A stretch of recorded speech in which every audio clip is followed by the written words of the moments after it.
guys, it's Yasha again. Since the X-Men movies are coming to a close after I think after the next Wolverine movie, I think that's the last one. I think maybe we could just take a look back at the previous X-Men movies, and since I run an X-Men Evolution Abridged channel, I thought, give my opinions, see if you're actually interested. So this is a look back at the previous X-Men movies up until, obviously, until the next one comes out. I'm going to title this series as title yet to be determined. Or maybe X-Men Retrospective. The X-Men movie Retrospective, maybe? The title's a work in progress. The first X-Men movie, yeah, this was back in 2000, I think? I'm not too sure, I'm not too good with dates, but it was way back when. And, I can't remember I saw it in theaters. I don't think I did, but I did see it. And, it was good. I thought it was good. Definitely a good start, like a pretty good segue into the X-Men universe and making it more into the public eye. And what started the whole Marvel movie boom thing that would explode. And a cat has just jumped onto my lap. Persephone! You are ruining my vlog! Begone, cat! Begone! Dip-sip! Damn cat! Persneth! What are you doing? I'm so sorry. If you hear her meowing, I'm so sorry. I think it was part of the start of the Marvel movie boom, making comic book movies into more seriousness and more into the public eye, which is actually good, so it's not just stuff for nerds. It was getting to the public eye, which is actually pretty good. And obviously there weren't a lot of special effects, which I'm actually really grateful for, because I don't know about you, but I'm kind of sick to death of CGI. I would give to see a person in practical makeup, like in Hellboy, the movies, like all practical makeup. I'd love to see that again, because that's actually real. It's tangible. It's there. It's not in a fake environment. Obviously, probably some things have to be CGI, like maybe if you did a Gargoyles movie, probably CGI wings or such which, I don't know, but just mostly practical effects when you're doing things like this. And I love the practical effects in this movie because it's kind of old, but I can actually feel that stuff is happening there. It's actually real. It takes place in it. Yeah, it's probably a set, but still, it's more tangible than a big giant wall of green screen, you know? At least there's actual props there and wire work, and especially the wire work, yeah. When Toad is leaping off, I actually see a person leaping off in there. It's not a CGI computer program to look like Toad leaping off building, it's wires and strings. It's an actual person, not a computer, which makes it even better, because I got sick to death of the computers doing all the work. Leave some room for the actors, you damn computers! So yeah, practical effects I do really enjoy, even though you might say they're outdated, but I don't care, I love them. I think I'll probably just chronologue the events of what happened in order, because there are some things that I look back on it that need to be addressed. First off, we start the movie, intro, prologue thing, epic title sequence, and then concentration camp. Wow, that's a great place to start! You start the movie in a Nazi concentration camp! In an X-Men movie, and you just...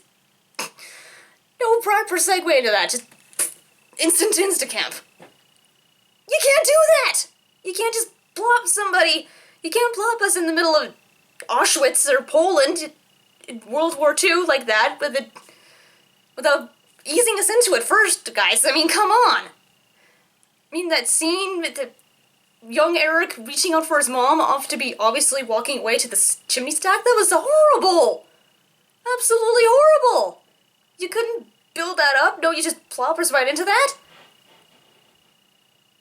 Yeah, part of my soul died watching that scene. I know it's, yeah, trying to get Magneto justification for what he's doing, but still, damn!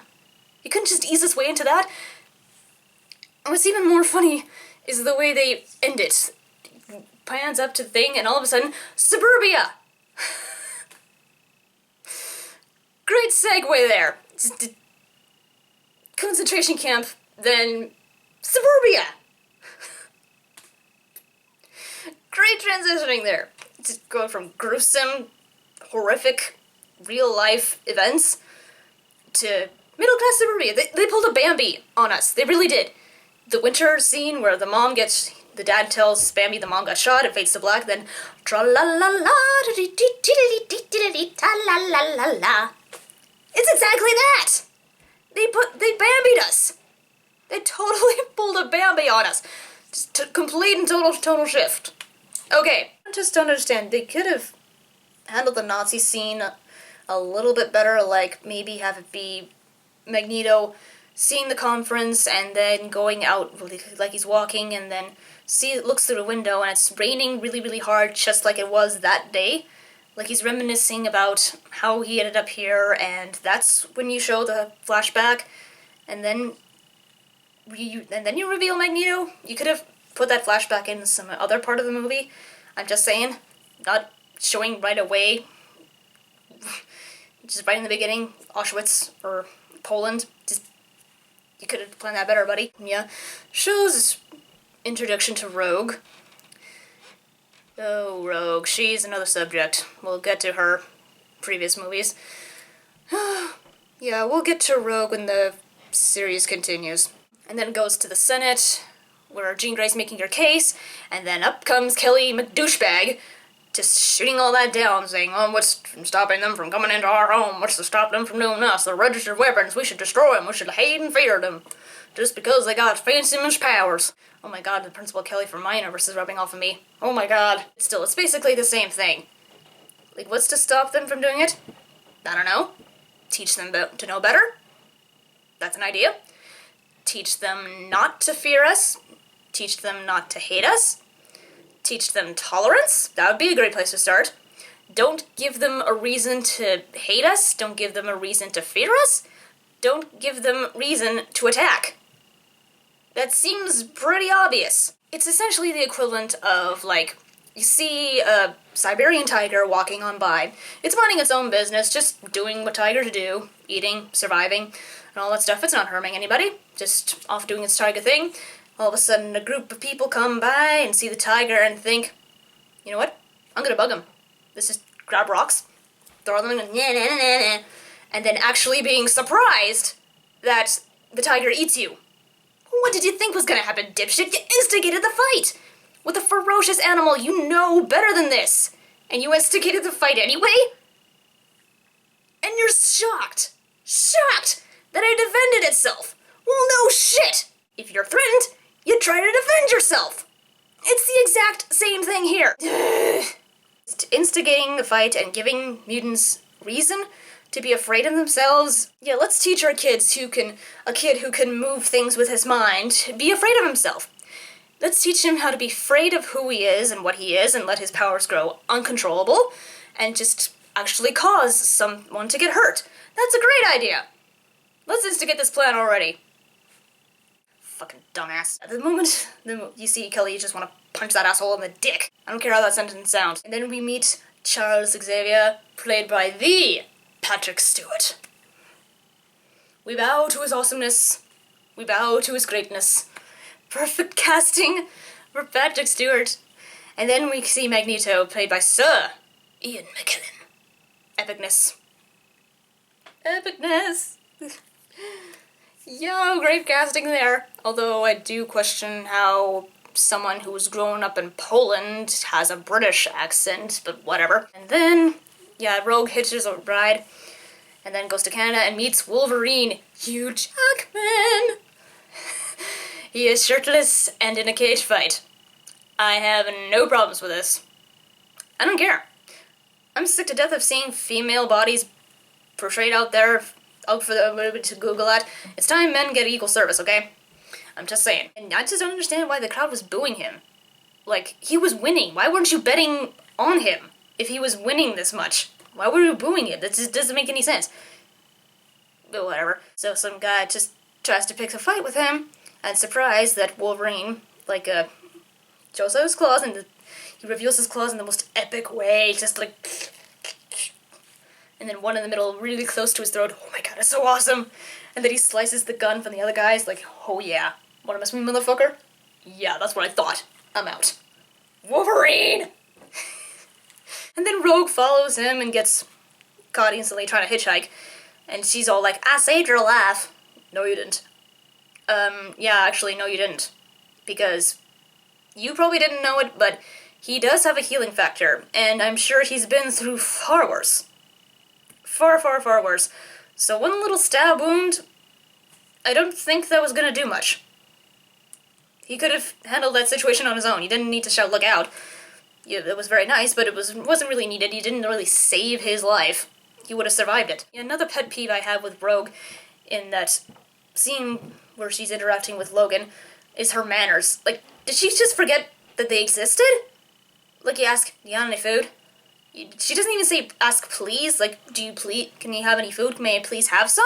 Or thank you? She doesn't say thank you or please or anything, and she criticizes the way he lives by looking in the back thing. He's giving you a ride when he doesn't need to, lady. You can stand to say please and thank you. You're in Canada now. We use these things called manners. You gotta learn them when you're in Canada, I'm just saying. And she calling herself Rogue. Why? Why do you call yourself Rogue? What have you done to earn that title? You kissed a guy, and he went into a coma. That's it. What else have you accomplished to earn that title? Why Rogue? I don't understand this. You're Rogue, I'm Rogue because I'm running away. So what? You have done nothing to earn that title. Wolverine, it makes sense. Temper, claws. Yeah, okay. That works. Rogue, for you? No, you've done nothing. You have done absolutely nothing. You will continue to do nothing. Okay, that's another gripe. I know this is a movie where she's just starting out, and that's okay. The movie, like the badass Rogue we all know from the 90s cartoon and probably the comics, yeah. She's not in this movie, or in any other movie. Okay, so we'll just forgive him for not being totally competent, okay. This time. But she has to get better, right? Right? Yeah, I love the one moment. You know, you should really wear a seatbelt. Look, I don't need safety advice from you. Irony! Just got tossed through a window by irony. Makeup effects for Sabretooth is awesome. I actually believe that's Sabretooth. That is Sabretooth, I can see that.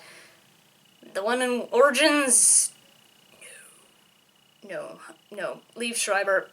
No, you're not Sabretooth. I'm sorry, you're just not. It was a good try, just no. It wasn't your fault. Just no. Although I don't know why Sabretooth wasn't really taunting Logan. I mean, he's his half-brother and he hates him. You'd think that would be an opportune moment to start harassing the guy, but they act like they don't even know each other. Why? Then we get introduced to Storm and Cyclops. I think they could have used a better intro, just me. I know Storm could have easily flown in a whirlwind of snow and on her legs, flying in, gliding in like a boss, and then just summoning lightning to fucking fry Sabretooth out of the ass. That would have been awesome! And yet, strangely enough, she doesn't really do that. We don't know why. She can, but she just chooses not to. Why? Storm could solve, like, a ton of problems in the series by just lightning bolts. But no!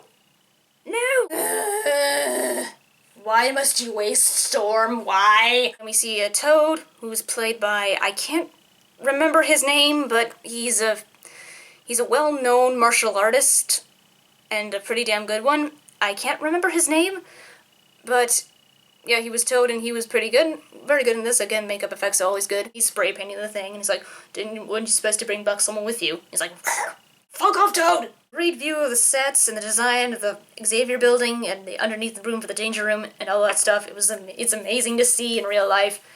Logan's running around and all confused and stuff.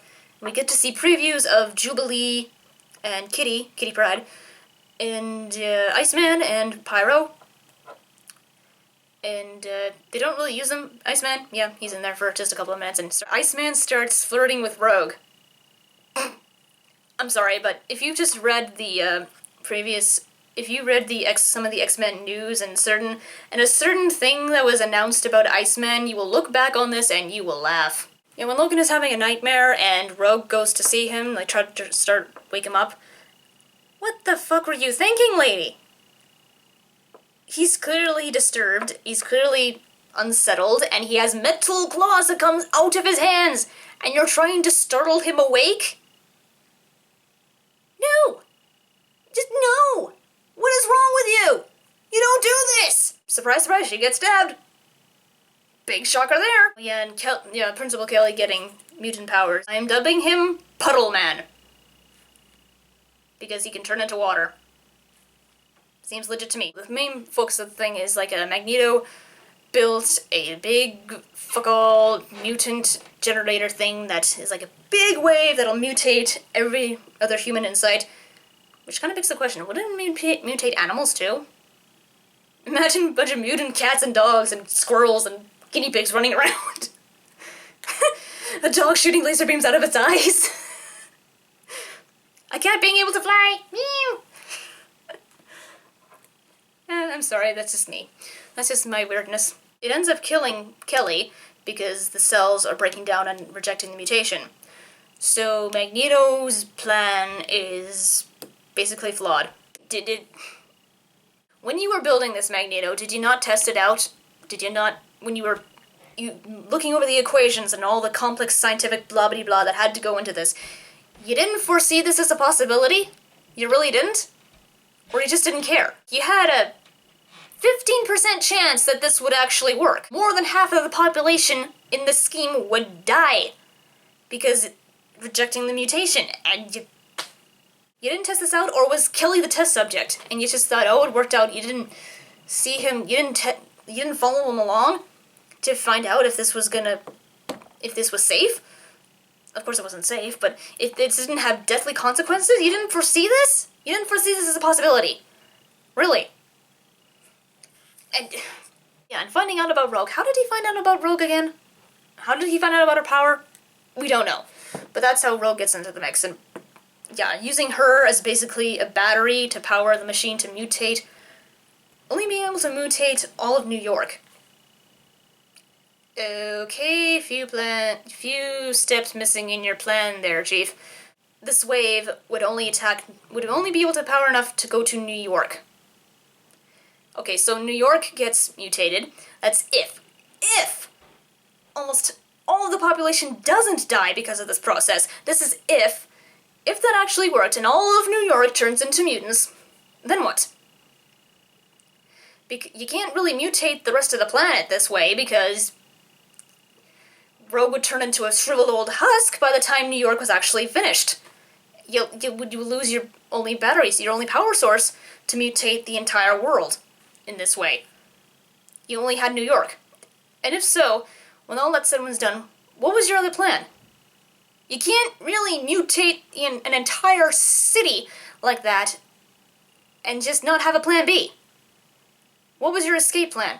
Having an entire city of mutants following you? Yeah, I'm sure they'll go along with you just fine. Oh, you mutated me. You changed me into this thing. I'll follow you. No! They wouldn't! They'd hate you! They'd hate you with a fiery passion! And again, this does not help your pro-mutant thing!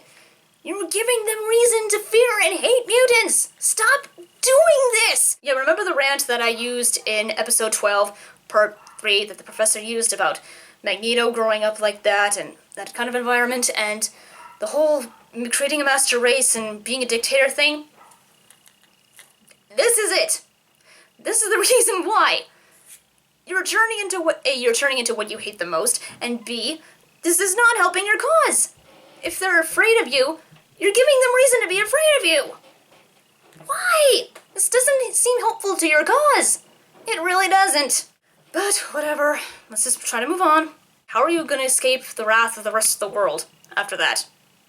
What are you gonna do? Where are you gonna hide? I love how Jean had to use Cerebro in order to figure out where Magneto was going. Oh, he's going to the World Senate on Liberty Island. You mean that place that was advertised a million times before, where the world leaders were gathering together in one place, and that's where he was going? No! You think? Of course he was gonna go to there! He was gonna do this whole big mutation thing. Of course he was gonna go to a place where all the world leaders are gathered together. Of course he was gonna do that! And yeah, once they get onto Liberty Island, and funny scene, Logan trying to walk through the metal detector, and obviously setting it off, giving the middle finger with his claw.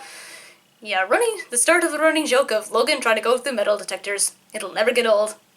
And Mystique and Toad come in for a fight. Toad is kicking ass, doing all kinds of flips and all that stuff, and Storm keeps getting beaten up. Again, this woman can summon lightning, and she doesn't even fucking do anything. I'm gonna stop. So she kicks Toad's ass, saying that infamous line, "Do you know what happens to a toad when it gets struck by lightning? The same thing that happens to everything else." I don't understand that. I'm told, or I'm supposed to be aware that it means that, oh, you're not so special, that if you get struck by lightning, it'll happen to you too. You get electrocuted and get charged. There's nothing special about you. Okay. Whatever. And I love how Mystique is disguised as Storm and tries to walk up to Logan and actually thinking that this is gonna work. Did you forget about his other senses? Did you forget that he has this thing? It's called a nose. He can still... Yeah, you can fool the eyes and the ears, but you can't fool this thing. You can't do it. He has the schnauzer. Yeah, she's actually surprised that she gets stabbed. Oh no! You mean he could smell me all along? Oh, how could I have not foreseen this? So we finally get a reason why Rogue has the white streaks in her hair, because the machine was draining her and she gets the white streaks. Okay, hairstyle explained. Okay, whatever. Find a way to break off the machine thing. Like, why wouldn't Cyclops aim for Magneto to begin with? You didn't think to aim for him? Why not? He's right there. He's in the open. You could have fired him. You could have fired him anytime you wanted. You didn't have to build this up. You could have just... End of thing. The whole wave thing didn't have to happen, so it didn't have to progress as far as it did, nearing to the very inch. Like, oh, phew, what a close second. No, you could have shot him anytime. He was wide and open. Cyclops, you're a Even in this movie, Cyclops is still a dick. I think it's universal law that Cyclops always has to be a dick. Some serious flirting between Jean Grey and Wolverine. Yeah, it's budding romance. Oh, you tried to kill me once. I'm in love. You're so bad. Okay, granted, if it was a choice between Hugh Jackman and Cyclops, yeah, I'd go with Hugh Jackman. No contest. I just go. Okay, I've been going over the negative stuff. Probably should go through the positive stuff. Like, really kind of cute little jokes. Yeah, when Logan is grabbing Scott by the cuff with, like, "You wanna let me go?" I love how Scott kind of looks like this to the Professor. Can I shoot him? Please? Yeah, one little in-joke when they're in the jet, like, when Logan's criticizing costumes, and Cyclops says, "What did you expect, yellow spandex?" You made it funny! Okay, haha, cute little nod. Hey, it's me. Prove it. You're a dick. Fair enough? Great. I always love abuse to Scott. It always brings me joy. Yeah, I think that's basically about it, other than Magneto's plan destining to fail the moment it started, and a lot of plot holes, and a lot of character development that has yet to develop. I still like the movie. It's still good. Even for a first start into the whole Marvel movie boom and the X-Men franchise, it was a good start, and I quite enjoyed it. And, yeah, it's just a shame with the X-Men, like, there's so many characters that you are in canon and all that stuff that you want to see, and they won't be able to put them in there because of reasons, which kind of sucks. As an X-Men fan, you want to see your favorite characters in a movie, but there's so many, and I don't think the writers are able to put them all in there, which is really kind of sad. But the important thing is, my favorite character was in the movie! Okay, I'm sorry, I kid. So those were my thoughts on the first film. So the second one we will come to next time. And what did I think of the second one? It was absolutely wunderbar.